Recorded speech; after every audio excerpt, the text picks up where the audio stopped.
Всем привет, друзья! Мира вам и крепкого здоровья! Сегодня у нас на канале рецепт чебуреков. Это такие плоские жареные пирожки из бездрожжевого заварного теста, которое я готовлю без яиц. Рецепт теста очень простой. Тесто по этому рецепту легко раскатать в тонкий пласт. Оно не рвется, однако мясо хорошо запечатывается, и при обжаривании чебуреки не рвутся, а мясо внутри моментально готовится. Сочные, невероятно нежные внутри, а сверху хрустящая корочка. Обязательно попробуйте этот рецепт. Давайте приступим. Друзья мои, нам понадобится 500 грамм просеянной муки, 20 грамм 3 столовые ложки растительного масла и чайная ложка без верха соли 10 грамм. Кроме этого, 250 грамм горячей воды. Я ее налила из закипевшего чайника, и вот в течение 20-30 секунд она у меня постояла.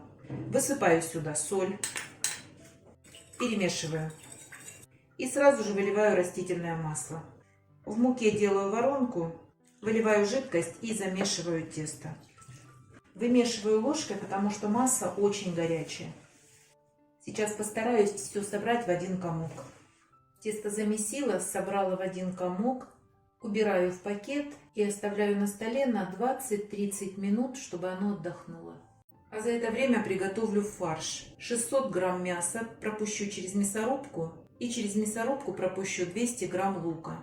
Добавлю чайную ложку без верха соли, 10 грамм, кориандр, черный молотый перец. Можно добавить хмели, сунели по вкусу. Я добавляю по пол чайной ложки. Фарш сейчас постоит и немного сменит цвет. Это реакция мяса на сок лука. Это так белок мяса заваривается луковым соком. Друзья мои, в фарш я добавила пару листочков зеленого лука. Можно этого и не делать. Друзья мои, на 600 грамм фарша я добавляю 100 мл воды из чайника охлажденной. Фарш обязательно должен быть немного жидкий. Отдохнувшее тесто необходимо вымесить в течение 2-3 минут.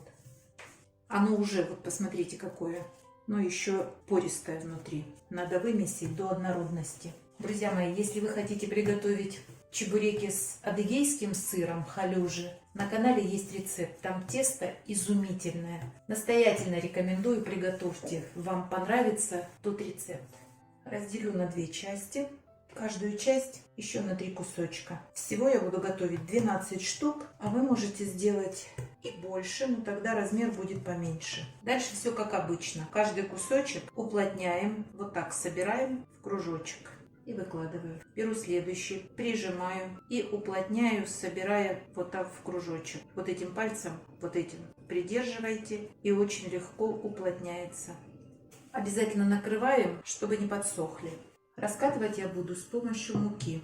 Так будет и быстрее, и удобнее. Хотя такое тесто можно раскатывать и без нее. После того, как вы уплотните кружочки, вам легче будет раскатывать пласт. Друзья мои, раскатываем тесто в пласт диаметра вашей сковородки. Если сковородка 24 сантиметра, то 24 сантиметра диаметр круга у вас и должен получиться. Переворачиваю. Вот это будет основание, куда я буду выкладывать фарш. За основу беру блюдце, которое по диаметру подходит к сковороде. Вот. Перед каждым разом фарш перемешивайте. Выкладываю столовую ложку. Обычно этого достаточно. И хорошо разравниваю, не доходя до края, где-то 1,5-2 сантиметра. Прикрываю.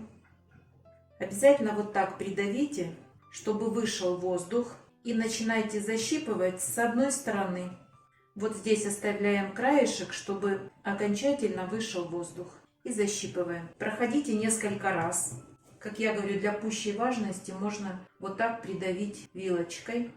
А затем прикладываем тарелочку. Это я для вас. В обычной жизни никакой тарелочки. Я просто беру колесико и отрезаю. Можете обрезать вот таким колесом, а можете обычным для пиццы.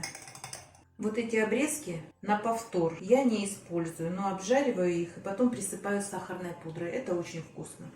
Досточку припыляю и выкладываю чебурек. Припыляем и раскатываем. Сейчас еще один сформирую и буду сразу же обжаривать. Друзья мои, формируйте 2 чебурека и сразу их обжаривайте. Тесто тонкое, фарш жидкий. Если вы сформируете 4-5 чебуреков, они у вас расползутся и будут стрелять на сковородке. Пойдем обжаривать. В сковородку налила 400 грамм растительного масла, и мне его необходимо раскалить. Опускаю обрезки и смотрю, как начнут подрумяниваться, значит температура достаточная. Для обжаривания используйте исключительно рафинированное масло. Лучше жарить на сковороде с толстым дном или в казане. Переворачивайте чебуреки один раз. Опускаю чебурек и смотрю, как начнет подрумяниваться. Буду переворачивать. Ошибочно думать, что если вы жарите на умеренном огне, то они лучше прожарятся. Это ошибка, абсолютная. Они будут подсыхать, а мясо плохо прожариваться. Мясо в чебуреках обязательно приготовится, так как при жарке температура достигает 200-220 градусов. И этого достаточно, чтобы за 1,5-2 минуты полностью приготовился фарш в чебуреках. Как только перевернете чебурек, те места, где фарш, надо поливать раскаленным маслом, осторожно, чтобы не обжечься. И тогда температура снизу и сверху будет одинаковая, 200-220 градусов, и мясо окончательно приготовится. Чебуреки жарятся 1,5-2 минуты. Выкладывать чебуреки лучше на бумажное полотенце, так лишнее масло сойдет. Ну, посмотрите, какие роскошные чебуреки получаются. Хрустящие, вкусные. Я сейчас все обжарю, а потом сделаю обзор. А вы, друзья, не забывайте подписываться на наш с Петровичем канал. Пока-пока!